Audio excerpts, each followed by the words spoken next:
welcome to the chat in the shack. Welcome to the shack. The very posh shack. Okay, it's appropriate for a posh shack. It's very hot, but it's okay. It's okay. We are blown away, delighted to have Maggie Oliver. For those of you who don't know, I'll stop my book here. I've got one here, surprisingly. Yeah, exactly. I've also got the Kindle, and I've also, do you know what I did? I bought the Audible as well, because I miss so much when I read, and when I listen, that's my learning style. Well, you know, if you've listened to it, you know that I read that book. Yeah. I've never done it before, but many of the kids that I've supported actually don't read very well. Perfect. And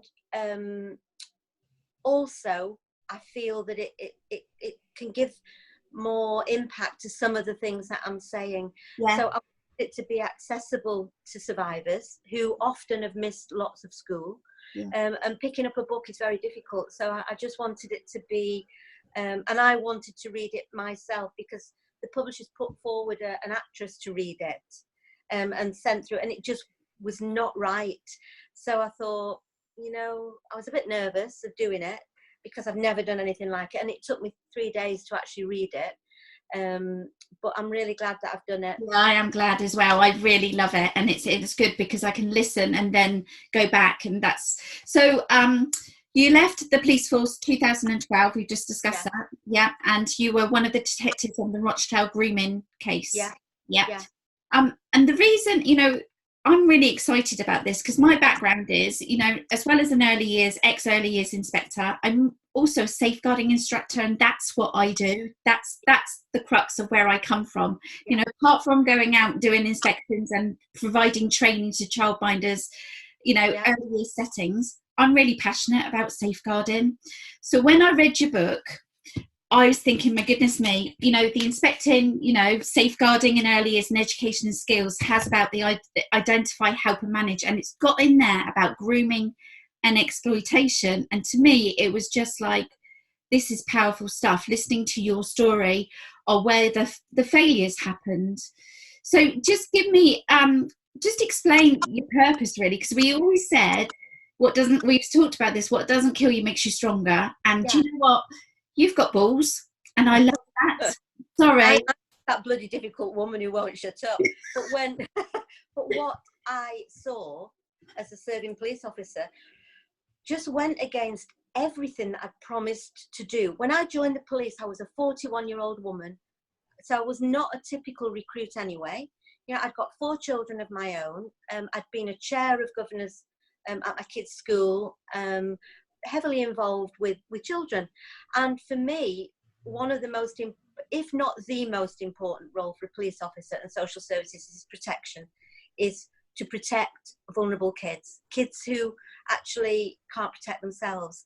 So I first became aware of grooming in 2004 and 5, and there isn't really enough time to go into everything. People should read my book, really. Oh, totally read the book. In fact, I've put it out on our Jigsaw page because I think it's an amazing book. I can only say so much in any interview, which was really why I wrote my book, because any interview I do, I try and make it relevant, but there is so much more than just a half an hour conversation can explain. But so I became aware of grooming and the sexual abuse of very vulnerable children who were mainly in care in 2004 and 5. And they were being approached, groomed and sexually abused by gangs of Pakistani men. GMP, Greater Manchester Police, knew about it, as did social services. And I spent probably a year and a half on that job. And I went off work to nurse my husband who was terminally ill. Yeah. The job at that point was a big job. It was being run by the major incident team. We had a whole team of detectives. We had over 200 men that we suspected were, more than suspected, we knew were grooming and abusing kids. I came back to work 3 months after Norman died, and that job had been buried. Not one man had been prosecuted for the rapes, for the abuse. We had social workers like banging on our doors saying they've been trying for years to get the police to listen. So there was no doubt that this was going on, and I couldn't understand why they had buried the job. But to put it into perspective, you know, I had been off that job for 3 months, I didn't have any documentary evidence to back up what I was saying. There was a gap in my knowledge. My husband had just died. I'd got 4 kids at home. Yeah. I tried to get answers and I couldn't get any. And despite trying, I had to accept that the job had been closed down, but it never left me. So, it never went away because I knew what had been going on, and it didn't just stop because GMP were no longer running that investigation. So, wind forward to 2010, yeah. and I was approached and asked to go on this job in Rochdale, yeah. which became Operation Span. And as the people who've watched the drama will see that scene where I'm asked to go on, and I say, thanks very much, but no thanks. I am not going down that road again. And I was given cast iron assurances and documents to say there would not be a repeat of what had happened previously. This was a really big job. There was some children that were considered to be right at the centre of this operation. The abuse was no longer going on. It had finished, but we knew what had happened. We knew who the offenders were. We knew who the victims were. And eventually I agreed to join the job. And what I saw, initially, it was really being run really well. And I brought some kids on board who spent months telling me, personally, on behalf of GMP, what had happened to them. We had a fetus in the property system that had been seized unlawfully from one of the kids when she was just 13. I had to get permission. First of all, I had to tell the family that we had it. And you had to build that relationship up with them. They had to trust you. You build up trust. And, I was seeing all these kids on a daily basis, giving them assurances on behalf of the big bosses. I wasn't dealing with a job of my own. I was acting on behalf of GMP.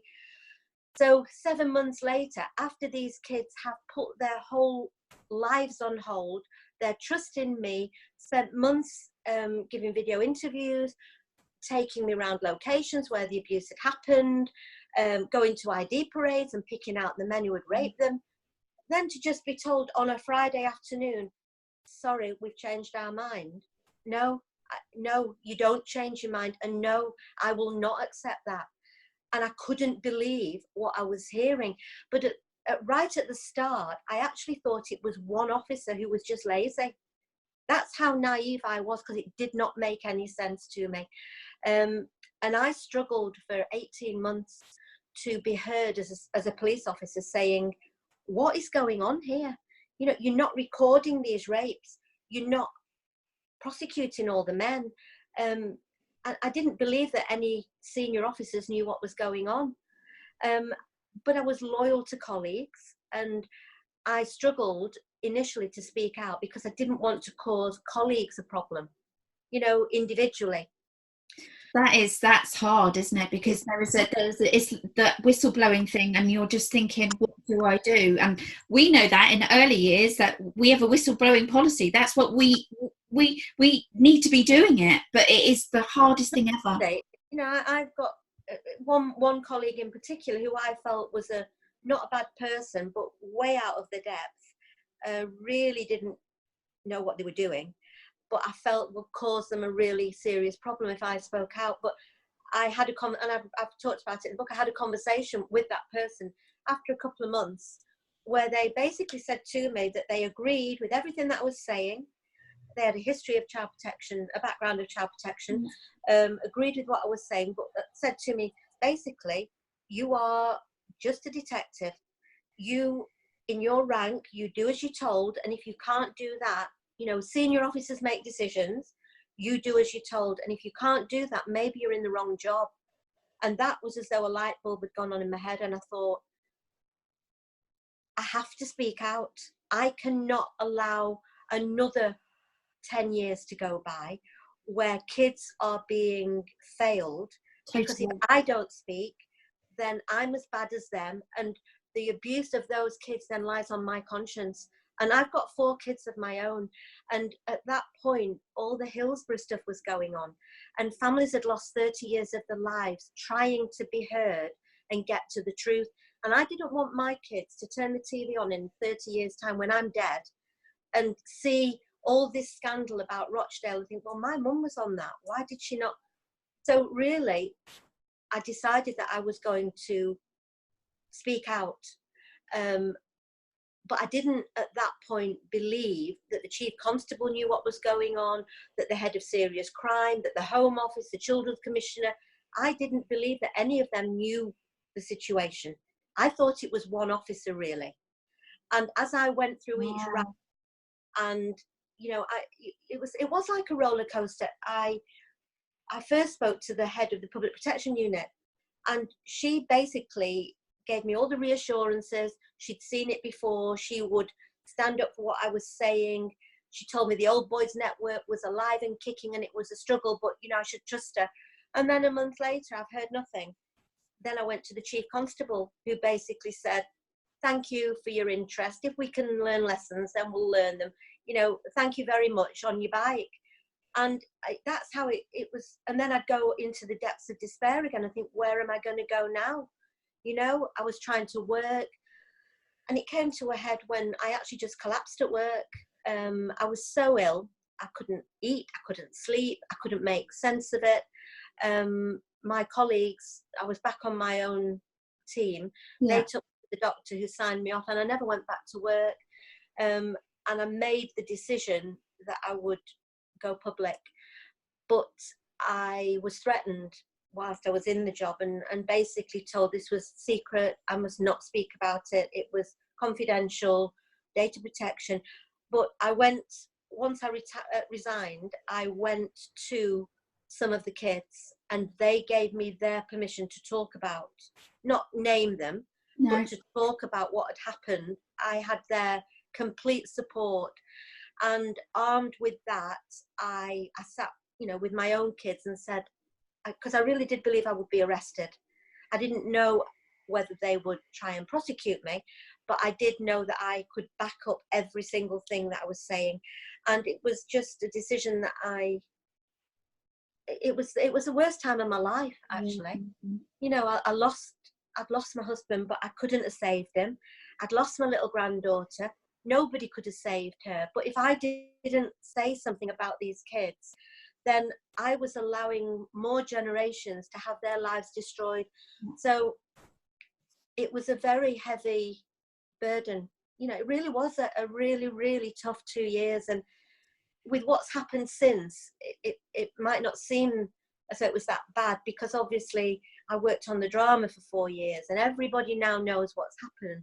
But that's because I lived through those days and decided that speaking the truth and standing up for kids who didn't have a voice was so important. And if I didn't do it, who else was going to? I think that's what I said when I spoke to you earlier, and I was saying, the whole thing of whistleblowing was so powerful, and you grew up here and it was just like, I've got to do this. But to me, it was the fact that those children were not recognised as children, and that to me hurts big time, because we are failing them. And it is a scandal. It is, to me, it is gross criminal neglect, and lots of pieces of the puzzle have fallen into place since then. One of which was that in 2008, and I didn't know this until 2 years ago, because Nazir Afzal, who was the Crown prosecutor, I don't believe the CPS charged the men with the right offences, with adequate offences. They were charged with, trafficking. They were out of prison within 2 or 3 years. These were men who had abused generations of kids, raped them. Yeah. For me, it was a cop out. Those men should have been charged with rape. And if it was my son who had raped a 12-year-old child and got her pregnant, and we had a fetus, and we knew who the father was, that's a rape to me. Never mind that she had special needs and was vulnerable and was on the child protection register. So it still makes me rage that, they can still pretend it was a fantastic job, because it wasn't a fantastic job. But I've forgotten what I was going to say now. No, but I find it's just literally the whole, you can still feel it and hear it in your voice, the passion and the purpose and the reason, which leads me, because you've not left it, but I see you more and more on This Morning or Breakfast TV, all of those things, because there's something, the children's home, they brought you into with that case that just came up recently. but it's like, what I love about you is you're actually doing something about it, which is bringing it into the Maggie Oliver Foundation. Yeah, So, because like I said, knowledge is power. Yeah. And you were saying about, you know, you're giving a voice to different people to speak. These kids were being written off because it was said they were making a lifestyle choice. That's what got me. Yeah. They're not making a lifestyle choice. A 13-year-old child cannot choose to have sex with 20 men in one room, you know, pardon my language, pissed out the head. You know, that is not a choice. And that is why police and social services are there to protect them. And they were not doing that. And however much I look at it from whichever angle, that is gross neglect of duty. And, you know, accountability, not one senior police officer has been held to account. Peter Farr, who was the chief constable at the time, when I wrote to him back in 2011 and begged to go and see him face to face, he wouldn't see me. He was knighted. He resigned. He retired with a big pension. You know, he should be in prison as far as I'm concerned for failing generations of kids. And he's not alone. But the establishment gets together and protects these people. You know, I'm doing lots of things behind the scenes, trying to bring accountability into the law, because the police are unaccountable. You know, they all, but these, you know, these are just such massive failures that have destroyed thousands of lives throughout the country. What I was just going to say was that I didn't realize until 2000 and probably about 2 years ago, because Nazir Afzal, who was the Crown prosecutor at the time, who I believe didn't charge the men with adequate offences, he made public a couple of years ago that in 2008 the Home Office sent a circular to every police force in the country saying that they must not investigate the grooming trials because the kids were making a lifestyle choice. Now, for me, that and now the Home Office are trying to backpedal and say, oh no, we didn't do that. Well, yes, you did. This was official policy. And in this country, it is illegal for a 50-year-old man to have sex with a 13-year-old child. And these are just basic human, it's basic human decency. But the laws of this country say that is illegal. And, you know, I've made it very clear that the vast majority of the grooming gangs are made up of Pakistani men. They're not Chinese, and they're not Japanese, and they're not from Thailand. There is an odd one that's not a Pakistani man. But I'm not racist in any way. I'm just saying that the law is there to prosecute paedophiles. You don't not prosecute them because of where they come from. No, you don't. You know, you have to use the law. It has to be one rule for everybody, and that's what we need to. Yes. And that's what we promised to do. I mean, in my book, my book, I can't remember the exact wording, which is why I'm just looking. But in my book, I start the book off with the oath of attestation. You know, where is it? I should know it. Off by heart. It says, I won't read it all. Yeah, I got it. You know, you swear that you will act with fairness, integrity, diligence, and impartiality. Every chief constable promises to do that. That's what I promised to do.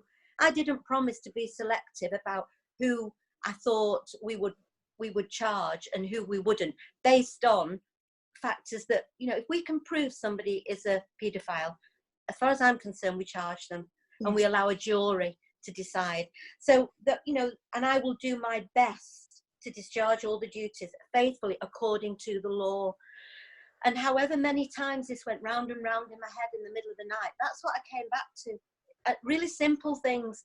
And so when I hear that, you know, politicians are getting involved in policing, the CPS are choosing not to charge certain men. They're not charging with the offences of which they're guilty. I just couldn't not speak out. No, and I think that to me is a powerful, that emotion is huge. But what you know, when I say about grow a pair, that is massive, because you could have kept quiet, but you didn't. And that is, you know, that is so, you know, in our settings, we have safeguarding officers, we have designated safeguarding leads. And I always say, you need to report if there is something going on. You have a duty to report. And if they don't, if, you know, local safeguarding children board does not come back to you, you chase it. You keep chasing, because you have a duty. And like you said, I wouldn't want 10 years time to say Vanessa didn't chase, Vanessa didn't do it. I think we all have to be responsible for our own actions, and these things are not easy. No, they're not. They're really, really not easy, and I would have done anything not to be put in that position. I loved my job. I really, it was my life. I was, not only was a detective, I was a family liaison officer. I worked on a lot of the biggest jobs that GMP had. I worked on the really serious cases. It was mainly murders, and I didn't really work on child protection. But my skills, my natural skills, really meant that I was really good with vulnerable people, and people trusted me because I am honest. I wouldn't mislead people. So when this job came up, they headhunted me for this job. I didn't work in Rochdale. I was on the major incident team. This was being run by the Public Protection Unit. So out of everybody in GMP, they approached me to go on that job. Well, they picked on the wrong one, because if you give commitments, you carry them through, particularly when it's about children who are being failed. I couldn't, if it was a robbery or a burglary, it's not nice, but it's not life-changing. They're children. They're children, Maggie. They are children. Yeah, and it was as simple as that. And so what I've learned since 2012, though, I wish I hadn't learned what I've learned. And that is, I swear that's the truth. I wish I could put all this back in the box and go back to my trusting, naive former self, but I can't, because what I've seen has led me to believe that there is no care out there for survivors of abuse, that the system is disjointed. It very much depends on who you actually deal with. It's not consistent. Survivors and victims are often fobbed off. The authorities talk the talk, but many of these people are powerless. And I'm inundated every day with messages on Twitter, on Instagram, desperate messages. I can't help everybody personally who contacts me. I wish I could, but there are not enough hours in the day. So what I want to do is put my learning into my foundation.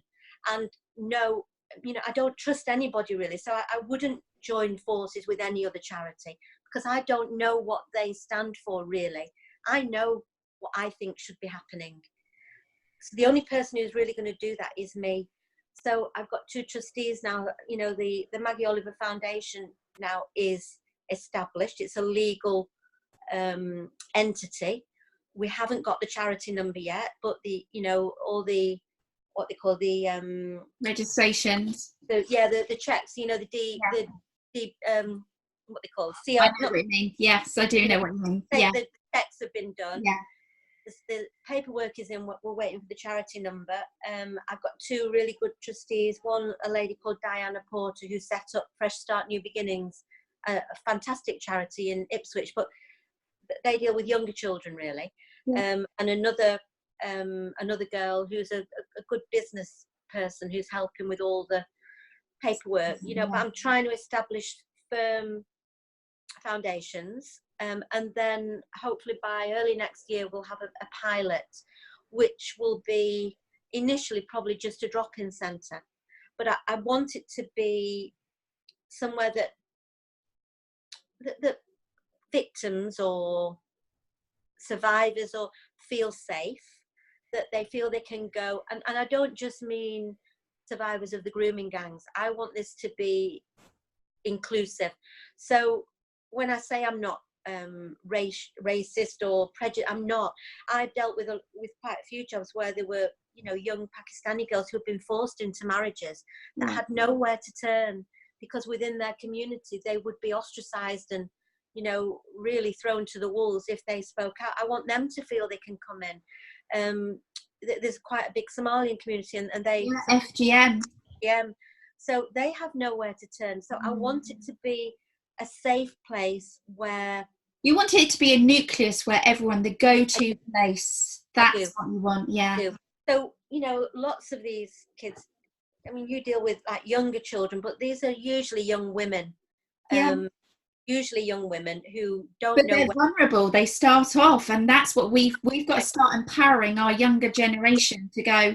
Actually, I want them to come and maybe have somebody there who's been through it before them. So a mentor or a friend, but as they grow in confidence, they then become more able to talk about it. And I would be linked to a, you know, psychotherapists, counselors, legal advice, maybe just a listening ear, or other girls who have been through what they've been through.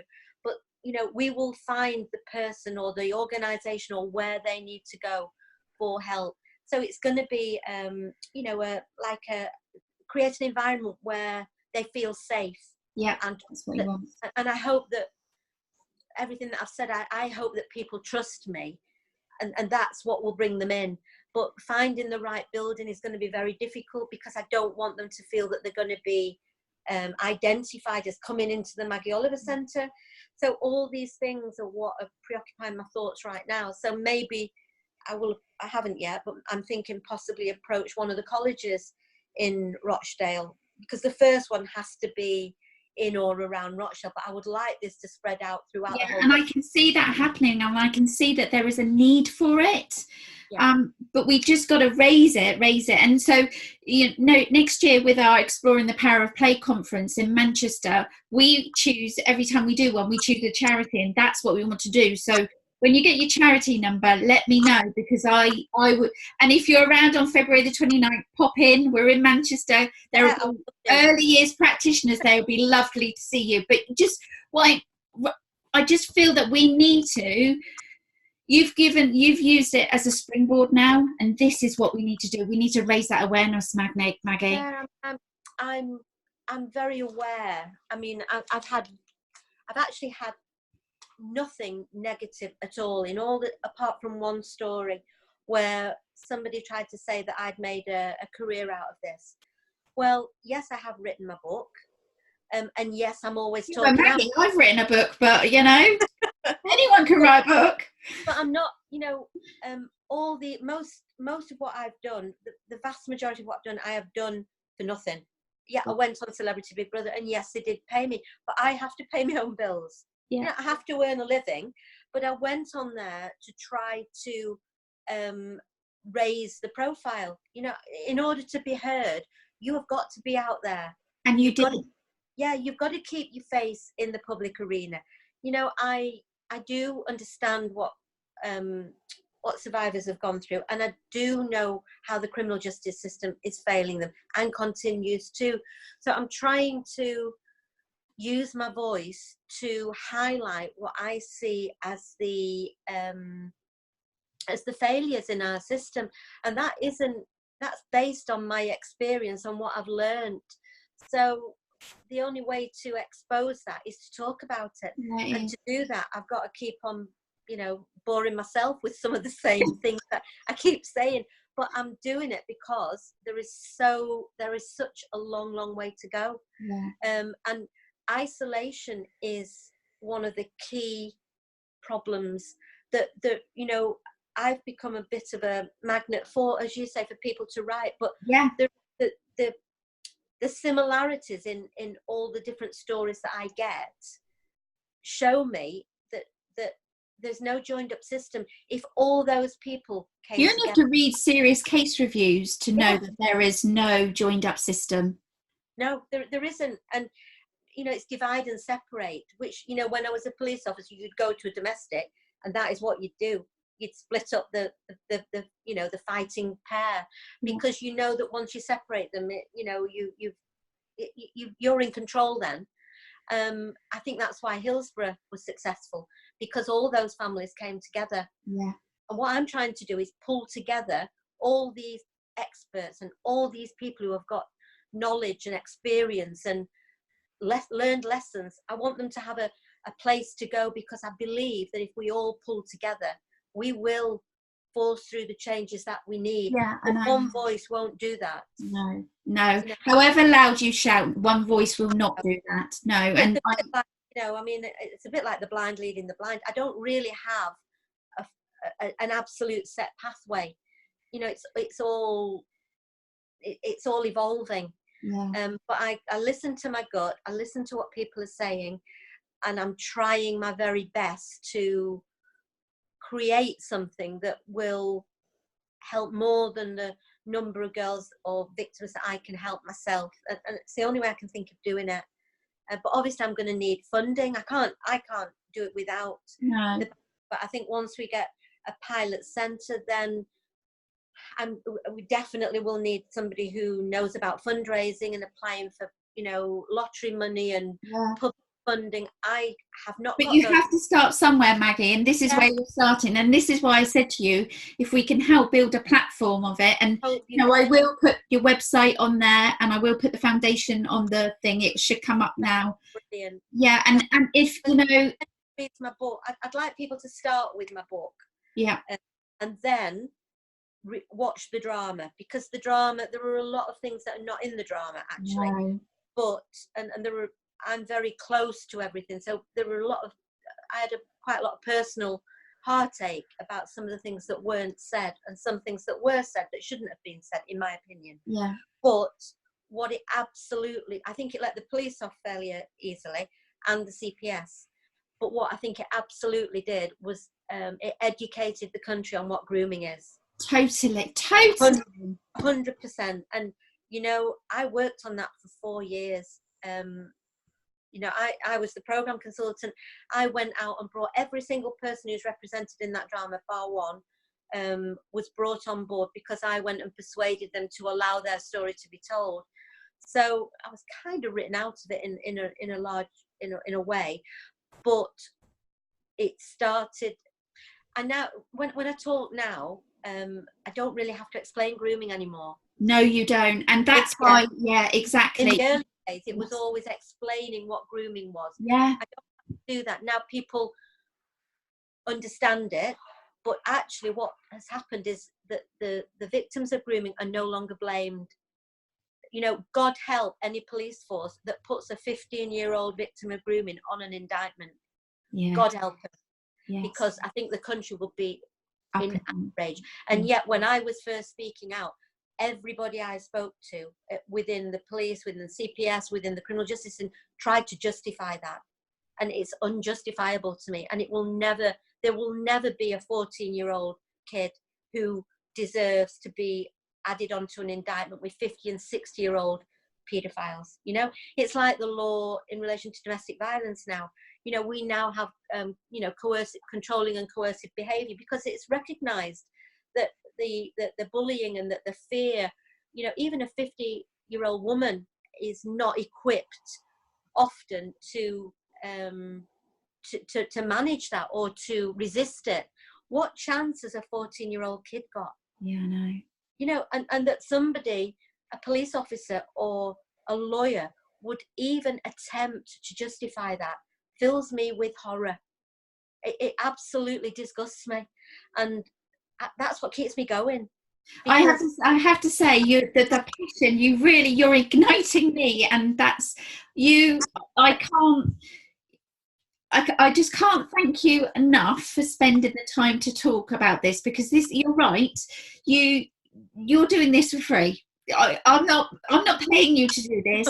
I just want to help you, if we can, and the people that watch this, to raise the profile and get the Maggie Oliver Foundation going, because there is a need out there. No, and there really is, and I'm one voice. I keep talking, and every interview I do, I say to people, I mean, yes, I have been paid to write my book, but not a lot of money. The blood, sweat and tears that went into that, they couldn't pay me for that. But I felt it was the next part of the story that had to be told. And what the drama's done, it's played down a lot of the issues that I've raised, I think, in my book. Yeah. Somebody reading it will understand what brought me to this place. But it's not finished. That is the start. Yeah. And I'm trying to use that as evidence to show what is still missing. You know, I could have written, well, I potentially will write another book on what's happened since then, but I could only do so much in one book. Yeah, exactly. But what I've learned since I left the police would make your toes curl. You know, it horrifies me. And that's why I can't, I'd like, you know, there are a lot of days, especially now, that I think, you know, why have you done this? You know, you've spent the last 7 years of your life where this has become my life. The foundation is now going to become the next 10 years. Do I really want to do that? Yeah, you do want to do that, Maggie, because actually, if it wasn't for people like you, we wouldn't have that. I know, but it's a big responsibility, and I'm trying to juggle my own life around it a little. I've got my, you know, obviously my own kids, but there's not a day goes by when, I mean, I think the key is to try to bring into this now people who feel the same as me, who share the responsibility, who have got the knowledge and expertise that I don't have. So I'm not a psychotherapist. I know what these kids need. Because you don't have to be a psychotherapist to understand that they need help.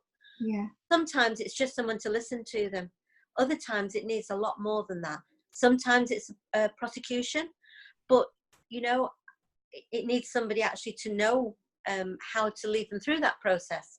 It's the central hub. It's that hub. That's what you want. The foundation, Maggie Oliver Foundation. You want it to be the hub of where everybody can go. And if we can put this around all 100%. country. Funding. You know, the reason I've used my name is not because I'm, you know, I want to see my name everywhere. It's just because it carries with it an explanation of what I'm trying to do without having to explain what the foundation is. I think if somebody who knows about safeguarding, who knows about abuse, here's my name. Well, I know because wherever I go, people, totally get it. So if somebody sees Maggie Oliver, immediately it's the what's the word? Not the logo. It's the. But we resonate. We see you. We see you with grooming. We see you about exploitation. We see you about whistleblowing. We see you the duty of care that is a child. That's what we see, and that's what I want my name to represent. So there is a word for it, but it's got to be. But I honestly, I can't trademark my name. But that itself, I hope it will explain that, you know, it's about trust, it's about speaking the truth, it's about protecting kids, it's about providing a safe place, and it's actually about speaking out when you see something that is not right. You know, trust your gut, have the courage to speak out. I mean, I've just contributed where I've just been, well, I was asked a few months ago to contribute to another book, and I'm not going to say buy it, but it says how to make a difference. And there's a part in here. There's been, I mean, Bob Geldof's in there and Kofi Annan, and they asked me if I'd, you know, contribute a section about, you know, speaking out really about how to make a difference and what I would advise somebody else who was considering kind of whistleblowing. And I've said here what I said because I can't remember. But, you know, I've said gather your facts so you can prove what you're saying. You know, I'd say audio record every single official conversation you have so that you protect yourself. I didn't do that. And I'm trying to get documents now from Greater Manchester Police. They strangely say they've lost them. You know, and this is an official grievance procedure that I was, you know, we had a verbatim minute taker. They've not lost them. They just don't want to give them to me. So, you know, going back, I would record it. I'm trying to highlight certain things with Andy Burnham, who's the Mayor of Manchester. He's responsible for the police. For every meeting I have, I audio record. So I can prove what I'm saying so that, you know, people who are going to speak out need to protect themselves as best they can. But I do think we all have to try to be brave sometimes. And you know, there are a lot of good people out there, and sometimes it just takes one person to take the first step. But I just think it's important that we try. I think you're totally right. We have to try, and if we don't try, we have to try again. Do not stop there. One of the things that I would always say, and this is something, and people that are listening to this, the word impact in me is huge. I say that whatever you do, you need to go and make an impact. And Maggie, you've done that. You've impacted, and you've impacted in children's lives. These children who are vulnerable, you have impacted. And you know, I just want to thank you, because actually, if it wasn't for people like you, where would they go?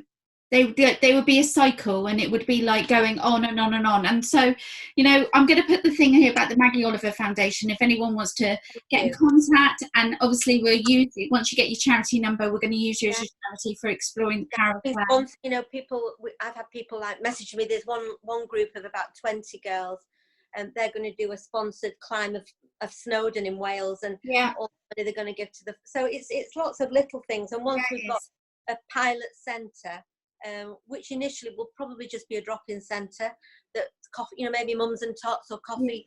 But then I'm led to believe that we can then start to try to get some lottery funding, and that's good. Obviously, we can raise the awareness. So if anybody's watching this, please share the video, share it wide. Social media is massive. We really want to. You know, on Instagram and Twitter. I'm not great at it. I've got Facebook, but I don't post on there all the time. But there's two guys actually. They're following the journey and making a documentary. So we're just going to post I think they called it a sizzler. But you know, it's just all these little things. I think they started a YouTube channel. So I'm not up on all those things. I can put a picture on Instagram, but that is a way of communicating with people. Totally. Social media is huge, Maggie, and if we can get this out as far and wide, I just want to thank you so much from the bottom of my heart. I've been so excited about this. I'm honoured that you've asked me, and I hope that, you know, together we can make a big difference and change the things that still need to change, because there's a lot needs doing still. It does. Yeah. Thank you, Maggie. You're very, very welcome. Thanks, Vanessa.